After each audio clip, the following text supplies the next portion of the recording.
आपने अक्सर बड़े बुजुर्गों को कहते सुना होगा कि हमने लालटेन और मोमबत्ती की रोशनी में पढ़ाई की थी और बढ़ते वक्त के साथ लालटेन और मोमबत्ती की जगह बल्ब ने ले ली, जिसकी वजह से हमारे अंधेरे जीवन में रोशनी आ पाई। इसलिए आज मैं आपको दिखाऊंगा कि इस बल्ब को फैक्ट्री में कैसे बनाया जाता है, जिसको बनाने के लिए बल्ब की सबसे जरूरी चीज आती है जो कि होती है स्टैम्प। फिर यहाँ से स्टैम्प को उठाया जाता है, जिसको बड़े बड़े दो लोहे की सिलाइयों के बीच में लगाया जाता है। फिर यहाँ से स्टैम्प आगे आती रहेगी जो रोटरी मशीन में जाती रहेगी। फिर यहाँ से इस रोटरी मशीन की सहायता से इसके अंदर दो लोहे के एलिमेंट इसके किनारों पर लगाए जाते हैं। फिर यहाँ से फिलामेंट लिया जाता है जो कि अपना लोहे का बना हुआ होता है और ये देखने में बिल्कुल आपको ऐसे लगेगा जैसे कोई पतली सी स्प्रिंग हो। फिर यहाँ से इस फिलामेंट को उठाया जाता है, फिर जो अपनी स्टैम्प आ रही है इसके नीचे एलिमेंट पे टिका दिया जाता है। फिर यहाँ से ये रोटरी मशीन की सहायता से पूरा स्टैम्प आगे आता रहता है। फिर यहाँ से आग की सहायता से इसको बढ़िया तरीके से चिपका दिया जाता है। जो आप लाल सा लिक्विड देख रहे हैं ये अपना फॉस्फोरस का लिक्विड होता है, जिसकी वजह से अपने स्टैम्प के साथ जो अपना फिलामेंट होता है वो अच्छे तरीके से चिपक जाता है। फिर यहाँ से आगे आती रहेंगी स्टैम्प। तो भैया अपनी यहाँ पर स्टैम्प तो बनकर तैयार हो चुकी है। अब यहाँ से इसको एक बॉक्स के अंदर इकट्ठा किया जाएगा। फिर यहाँ से इसको दूसरे प्रोसेस पे भेजा जाता है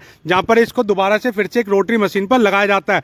फिर यहाँ से अपने बल्ब के ढांचे लिए जाते हैं। जो आपने बल्ब के ऊपर वाली शेप देखी होगी वो यहाँ से उठाई जाती है। फिर यहाँ से इसको दूसरी रोटरी मशीन के अंदर लगाया जाता है। फिर एक सीजनिंग मशीन की सहायता से अपना जो बल्ब का ढांचा होता है उसको उठाया जाता है और दूसरी तरफ से जो अपने यहाँ पर स्टैम्प आ रही है वो उसके ऊपर रखा जाता है। फिर ये दोनों चीजें जो आपस में सेट हो जाती हैं फिर इनको आगे भेजा जाता है जहाँ पर इन पर फायर लगाई जाती है। और फायर इसलिए लगाई जाती है क्योंकि भैया जो अपना बल्ब का ढांचा होता है वो बिल्कुल बल्ब के शेप में नहीं होता, उसको बल्ब की शेप में लाने के लिए यहाँ पर फायर लगाई जाती है। फिर यहाँ से अपने जितनी बल्ब होते हैं वो इस रोटरी मशीन की सहायता से आगे आते रहते हैं जहाँ पर भैया जी इसको उठाते हैं और दूसरी मशीन पर लगा देते हैं। इस मशीन का काम होता है भैया जो अपना स्टैम्प होता है और जो अपना बल्ब का ढांचा होता है उसको बढ़िया तरीके से चिपका देना। और भैया जैसे मैंने आपको बताया कि चिपकाने के लिए यहाँ पर आग का इस्तेमाल किया जाता है क्योंकि बल्ब कांच का होता है और अपना स्टैम्प जो होता है वो भी कांच का होता है जो आग की सहायता से पिघल जाता है और आपस में बढ़िया तरीके से पकड़ बना लेता है और चिपक जाता है। फिर यहाँ से अपनी बल्ब की कैप ली जाती है और इस बल्ब की कैप को मैनुअली यहाँ पर बल्ब के ऊपर फिट किया जाता है क्योंकि इसी को भैया आप होल्डर के अंदर लगाएंगे